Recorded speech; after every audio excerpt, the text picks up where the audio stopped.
Big boss ಮನೆಯಲ್ಲಿ ರಕ್ಷಿತಾ ಶೆಟ್ಟಿ ಎಲ್ಲರಿಗೂ ಇಷ್ಟ ಆಗೋದು ಅವರ ವ್ಯಕ್ತಿತ್ವದ ಮೂಲಕ. ಎಲ್ಲರ ಆಲೋಚನೆಗಳು ಒಂದು ರೀತಿಯಾದರೆ ರಕ್ಷಿತಾ ಶೆಟ್ಟಿ ಅವರ ಆಲೋಚನೆಯೇ ವಿಭಿನ್ನ. ಅವರು ಯಾವ ಕ್ಷಣದಲ್ಲಿ ಯಾವ ರೀತಿ ಆಲೋಚನೆ ಮಾಡ್ತಾರೆ, ಅವರ ಆ ಯೋಚನೆಯ ಹಿಂದಿರುವಂಥ ಉದ್ದೇಶ ಏನು, ಇದು ಕೆಲವೊಮ್ಮೆ ಕೆಲವರಿಗೆ ಅರ್ಥ ಆಗೋದಿಲ್ಲ. ಆದರೆ ನಿಧಾನವಾಗಿ ಯೋಚಿಸಿದಾಗ ಆಕೆಯ ಆ ಒಂದು ಯೋಚನೆ ಎಷ್ಟು ಅರ್ಥಪೂರ್ಣ ಅಂತ ಅನಿಸುತ್ತೆ. ಬಿಗ್ ಬಾಸ್ ಮನೆಯಲ್ಲಿ ಅನೇಕ ಬಾರಿ ತಮ್ಮ ವಿಭಿನ್ನವಾದಂಥ ವ್ಯಕ್ತಿತ್ವದ ಮೂಲಕವೇ ಗಮನ ಸೆಳೆದವರು ರಕ್ಷಿತಾ ಶೆಟ್ಟಿ. ಅವರ ಕೆಲವೊಂದು ಮಾತುಗಳನ್ನು ಕೇಳಿದ್ರೆ ಆಕೆಗೆ ಎಷ್ಟು ಮೆಚ್ಯೂರಿಟಿ ಇದೆ, ಎಷ್ಟು ಚಿಕ್ಕ ವಯಸ್ಸಿಗೆ ಆಕೆ ಎಷ್ಟು ತಿಳ್ಕೊಂಡಿದ್ದಾರೆ ಅಂತ ಅನಿಸುತ್ತೆ. ಅದರಲ್ಲೂ ಕೂಡ ಬೇರೆಯವರ ನೋವಿಗೆ, ಬೇರೆಯವರ ಕಷ್ಟಗಳಿಗೆ ಅವರು ಸ್ಪಂದಿಸುವ ರೀತಿ ಅವರ ಅಭಿಮಾನಿಗಳ ಸಂಖ್ಯೆಯನ್ನು ಹೆಚ್ಚಾಗುವಂತೆ ಮಾಡಿದೆ. ಬಿಗ್ ಬಾಸ್ ಮನೆಗೆ ಬರೋದಕ್ಕೆ ಮುಂಚೆಯೇ ತಮ್ಮ ಯೂಟ್ಯೂಬ್ ಚಾನೆಲ್ ಮೂಲಕ ಜನರಿಗೆ ಹತ್ತಿರವಾದವರು ರಕ್ಷಿತಾ ಶೆಟ್ಟಿ. ಅವರ ಯೂಟ್ಯೂಬ್ ಚಾನೆಲ್ನಲ್ಲಿರುವಂಥ ಒಂದಷ್ಟು ವಿಡಿಯೋಗಳನ್ನು ನೋಡಿದ್ರೆ ಗೊತ್ತಾಗುತ್ತೆ ರಕ್ಷಿತಾ ಶೆಟ್ಟಿ ಬೇರೆಯವರ ನೋವಿಗೆ ಯಾವ ರೀತಿ ಸ್ಪಂದಿಸ್ತಾರೆ, ಯಾವ ರೀತಿ ಸಮಾಜಮುಖಿ ಕೆಲಸಗಳಲ್ಲಿ ತಮ್ಮನ್ನು ತಾವು ತೊಡಗಿಸ್ಕೊಂಡಿದ್ದಾರೆ ಅಂತ. ಬಹುತೇಕರು ರಕ್ಷಿತಾ ಶೆಟ್ಟಿ ಬಿಗ್ ಬಾಸ್ ಮನೆಯಲ್ಲಿ ಡ್ರಾಮಾ ಮಾಡ್ತಾ ಇದ್ದಾರೆ, ಮುಖವಾಡ ಹಾಕೊಂಡು ಬದುಕ್ತಿದ್ದಾರೆ ಅಂತ ಆರೋಪ ಮಾಡ್ತಾರೆ. ಆದರೆ ಆರಂಭದಿಂದ ಅವರನ್ನ ನೋಡ್ಕೊಂಡು ಬಂದವರಿಗೆ ರಕ್ಷಿತಾ ಶೆಟ್ಟಿ ಏನು ಅನ್ನೋದು ಗೊತ್ತಿದೆ.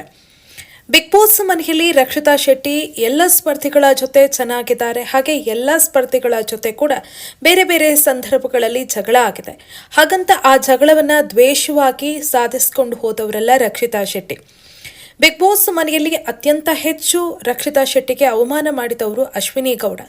ಇವತ್ತು ಅಶ್ವಿನಿ ಗೌಡ ಹಾಗೂ ರಕ್ಷಿತಾ ತುಂಬ ಚೆನ್ನಾಗಿದ್ದಾರೆ. ಹಾಗೆ ನೋಡಿದ್ರೆ ಬಿಗ್ ಬಾಸ್ ಮನೆಯಲ್ಲಿ ರಕ್ಷಿತಾ ಅವರ ಮಾತುಗಳನ್ನು ಸಮಾಧಾನದಿಂದ ಕೇಳಿಸಿಕೊಳ್ಳುವಂಥ ಸ್ಪರ್ಧಿ ಅಂದರೆ ಅಶ್ವಿನಿ ಗೌಡ. ರಕ್ಷಿತಾ ಶೆಟ್ಟಿ ಏನೇ ಮಾತಾಡ್ತಾ ಇದ್ರು ಅದನ್ನು ಅಶ್ವಿನಿ ಗೌಡ ಸಿಕ್ಕಾಪಟ್ಟೆ ಎಂಜಾಯ್ ಮಾಡ್ತಾರೆ. ಅವರ ಎಲ್ಲ ಮಾತಿಗೂ ಕೂಡ ಸ್ಪಂದಿಸ್ತಾರೆ. ನಿನ್ನೆ ಲೈವ್ನಲ್ಲಿ ನಾನು ಗಮನಿಸಿದಂಥ ಒಂದು ವಿಚಾರವನ್ನು ನಿಮ್ಮ ಮುಂದೆ ಇಡ್ತಾ ಇದ್ದೀನಿ. ಕಿಚನ್ ಏರಿಯಾದಲ್ಲಿ ಅಶ್ವಿನಿ ಗೌಡ ಹಾಗೆ ರಕ್ಷಿತಾ ಶೆಟ್ಟಿ ಇರ್ತಾರೆ. ಅಶ್ವಿನಿ ಗೌಡ ಅಲ್ಲಿ ಇರುವಂತಹ ಸೋಫಾದಲ್ಲಿ ಕೂತ್ಕೊಂಡಿರ್ತಾರೆ. ರಕ್ಷಿತಾ ಪಾತ್ರೆಗಳನ್ನು ತೊಳಿತಾ ಇರ್ತಾರೆ. ಈ ಸಂದರ್ಭದಲ್ಲಿ ಅಶ್ವಿನಿ ಗೌಡ ರಕ್ಷಿತಾ ಜೊತೆ ಮಾತಿಗೆ ಇಳಿತಾರೆ. ಮಾತಾಡ್ತಾ ಅಶ್ವಿನಿ ಗೌಡ ರಕ್ಷಿತಾ ಬಳಿ ಕೇಳ್ತಾರೆ, ನಿನಗೆ ಹೆಣ್ಣು ಮಗು ಇಷ್ಟನೋ ಗಂಡು ಮಗು ಇಷ್ಟನೋ ಅಂತ.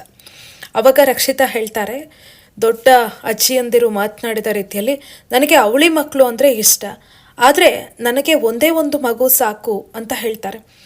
ಯಾಕೆ ಅಂತ ಕೇಳಿದಾಗ, ಅದು ನನಗೆ ಬೇರೊಂದು ಯೋಚನೆ ಇದೆ, ಬೇರೊಂದು ಪ್ಲ್ಯಾನ್ ಇದೆ, ಅದು ಏನು ಅನ್ನೋದನ್ನು ನಾನು ಮುಂದೆ ಯಾವಾಗಾದರೂ ಹೇಳ್ತೀನಿ ಅಂತ. ಆಗ ಅಶ್ವಿನಿ ಹೇಳ್ತಾರೆ, ನೀನು ಈ ಹಿಂದೆ ನನ್ನ ಹತ್ರ ಹೇಳಿರ್ಬೇಕಲ್ವಾ ಅಂತ. ಹೇಳಿದ್ದೀನಾ? ಹೌದು 4 ಮಕ್ಕಳನ್ನು ನಾನು ದತ್ತು ತೆಗೆದುಕೊಳ್ತೇನೆ. ನೀವು ಕೇಳ್ಬೋದು, ಯಾಕೆ ಹಾಗಾದರೆ ಒಂದು ಮಗು ನೀನು ಮಾಡ್ಕೊಳ್ತೀಯ ಅಂತ. ಯಾಕಂದರೆ ನನಗೆ ಆ ತಾಯಿತನವನ್ನು ಫೀಲ್ ಮಾಡಬೇಕು, ಮಗುವನ್ನು ಹೆತ್ತು ಹೊರೋದು ಇದೆಲ್ಲವನ್ನು ಕೂಡ ನಾನು ಫೀಲ್ ಮಾಡಬೇಕು. ಹಾಗಾಗಿ ನಾನು ಒಂದು ಮಗುವನ್ನು ಮಾಡ್ಕೊಳ್ತೀನಿ, ಉಳಿದ 4 ಮಕ್ಕಳನ್ನು ನಾನು ಅಡಾಪ್ಟ್ ಮಾಡ್ಕೊಳ್ತೀನಿ ಅನ್ನೋ ಮಾತನ್ನು ಹೇಳ್ತಾರೆ. ನಿಜಕ್ಕೂ ರಕ್ಷಿತಾ ಅವರ ಮಾತುಗಳನ್ನು ಕೇಳಿದ್ರೆ ಎಷ್ಟು ಖುಷಿಯಾಗತ್ತೆ ಅಂದರೆ, ಆಕೆಗಿರುವಂಥ ಯೋಚನೆ ನೋಡಿ, ಆಕೆಗಿರುವಂಥ ಆ ಒಳ್ಳೆಯತನ ನೋಡಿ. ಆಕೆ ಬಿಗ್ ಬಾಸ್ ಮನೆಯಿಂದ ಹೋದ ಮೇಲೂ ಕೂಡ ಅವರು ಅದೇ ರೀತಿ ಬದುಕೋದಕ್ಕೆ ಇಷ್ಟಪಡ್ತಾರೆ. ಯಾಕಂದರೆ ನನ್ನಿಂದ ಇನ್ನೊಬ್ಬರಿಗೆ ಒಳ್ಳೆಯದಾಗಬೇಕು ಅನ್ನೋ ಹಂಬಲ ಆಕೆಗೆ ಸದಾ ಇದೆ.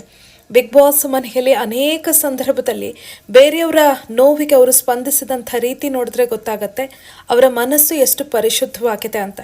ಸಾಕಷ್ಟು ಜನ ಆಕೆ ಫೇಕ್ ಹಾಗೆ ಹೀಗೆ ಅಂತ ಆರೋಪ ಮಾಡ್ತಾರೆ. ಆದರೆ ಆಕೆಯನ್ನು ಹತ್ತಿರದಿಂದ ನೋಡಿದವ್ರಿಗಷ್ಟೇ ಗೊತ್ತು ಆಕೆಯ ಮನಸ್ಸು ಎಷ್ಟೊಂದು ಶುದ್ಧವಾಗಿದೆ ಅಂತ. ಬಿಗ್ ಬಾಸ್ ಮನೆಯಿಂದ ಹೋದ ಬಳಿಕ ಕೂಡ ಅವರ ಆಲೋಚನೆಗಳಲ್ಲಿರೋದು ಒಂದಷ್ಟು ಸಮಾಜಮುಖಿ ಕೆಲಸಗಳನ್ನು ಮಾಡಬೇಕು, ಅವರಿಗೆ ಹೆಲ್ಪ್ ಮಾಡಬೇಕು, ಇವರಿಗೆ ಹೆಲ್ಪ್ ಮಾಡಬೇಕು ಅಂತ ಆಸೆಗಳನ್ನು ಹೇಳುವಂಥ ಸಂದರ್ಭದಲ್ಲಿ ಅವರು ಹೇಳ್ತಾರೆ, ಮೀನುಗಾರರನ್ನು ಇಲ್ಲಿಗೆ ಕರೆಸಬೇಕು, ಮೀನುಗಾರರು ಎಷ್ಟು ಕಷ್ಟಪಡ್ತಾರೆ, ಬೋಟ್ಗಳಲ್ಲಿ ಹೋಗಿ ಫಿಶಿಂಗ್ ಮಾಡೋದಕ್ಕೆ ಮುಂಚೆ ಅವರಿಗೆ ವಾಪಸ್ ಬರ್ತೀವಿ ಅನ್ನೋ ಧೈರ್ಯವೇ ಇರೋದಿಲ್ಲ, ಎಲ್ಲವನ್ನ ಬಿಟ್ಟು ಹೋಗಿರ್ತಾರೆ, ಎಷ್ಟು ಕಷ್ಟಪಡ್ತಾರೆ, ಅವರನ್ನ ಬಿಗ್ ಬಾಸ್ ಮನೆಗೆ ಕರೆಸಬೇಕು ಅನ್ನೋ ಆಸೆ ಇದೆ, ಅದನ್ನು ಈಡೇರಿಸಬೇಕು ಅಂತ ಬಿಗ್ ಬಾಸ್ ಬಳಿ ಕೇಳ್ಕೊಂಡಿದ್ದಾರೆ. ನಿನ್ನೆ 3 ಆಸೆಗಳನ್ನು ಹೇಳಿ ಬಿಗ್ ಬಾಸ್ಗೆ ಮನವಿಯನ್ನು ಮಾಡ್ಕೊಳ್ಬೇಕಾಗತ್ತೆ. ಆ ಆಸೆಗಳನ್ನು ಈಡೇರಿಸುವಂತೆ 3 ಆಸೆಗಳಲ್ಲಿ ಒಂದನ್ನು ಬಿಗ್ ಬಾಸ್ ಈಡೇರಿಸ್ತೀನಿ ಅಂತ ಹೇಳಿರ್ತಾರೆ. ಆ ಸಂದರ್ಭದಲ್ಲೂ ಕೂಡ ರಕ್ಷಿತಾ ಶೆಟ್ಟಿ ಮಾತನಾಡಿದ್ದು ಮೀನುಗಾರರ ಬಗ್ಗೆನೇ. ಅದರಲ್ಲಿ ಒಂದು ವಿಚಾರ, ಜೊತೆಗೆ ಕರಾವಳಿಯ ಹುಲಿ ಡ್ಯಾನ್ಸ್ ಇಲ್ಲಿ ಬರಬೇಕು, ಕನ್ನಡ ಕಾಮಿಡಿ ನಾಟಕ ಇಲ್ಲಿ ಪ್ರದರ್ಶನ ಆಗಬೇಕು ಅಂತ. ಎಲ್ರಿಗೂ ಕೂಡ ಬಿಗ್ ಬಾಸ್ ಮನೆಗೆ ಬರುವಂಥ ಒಂದು ಅವಕಾಶ ಸಿಗಬೇಕು, ಅವರ ಬದುಕಿನ ಕಷ್ಟಗಳ ಬಗ್ಗೆ ಎಲ್ರಿಗೂ ಕೂಡ ಗೊತ್ತಾಗಬೇಕು ಅನ್ನೋ ವಿಚಾರವನ್ನು ಯೋಚಿಸಿ ಅವರು ಇಂಥ ಒಂದು ನಿರ್ಧಾರ ತೆಗೆದುಕೊಳ್ತಾರೆ. ಅದರಲ್ಲೂ ಕೂಡ ಮಕ್ಕಳ ವಿಚಾರಕ್ಕೆ ಸಂಬಂಧಪಟ್ಟಂತೆ ಎಷ್ಟು ದೊಡ್ಡ ನಿರ್ಧಾರವನ್ನು ತೆಗೆದುಕೊಂಡಿದ್ದಾರೆ, ಯೋಚನೆ ಇದೆ ಅಂದರೆ ಅವರಿಗೆ ನಿಜಕ್ಕೂ ಈ ವಯಸ್ಸಿಗೆ ಇಂಥದ್ದೆಲ್ಲ ಯೋಚನೆ ಬರುತ್ತಾ ಅನ್ನೋ ಪ್ರಶ್ನೆ ಮೂಡುತ್ತೆ. ನಿಜವಾಗ್ಲೂ ರಕ್ಷಿತಾ ಶೆಟ್ಟಿ ಅವರನ್ನು ಅಭಿಮಾನಿಗಳು ಇಷ್ಟಪಡೋದಕ್ಕೆ ಇದೇ ಪ್ರಮುಖ ಕಾರಣ.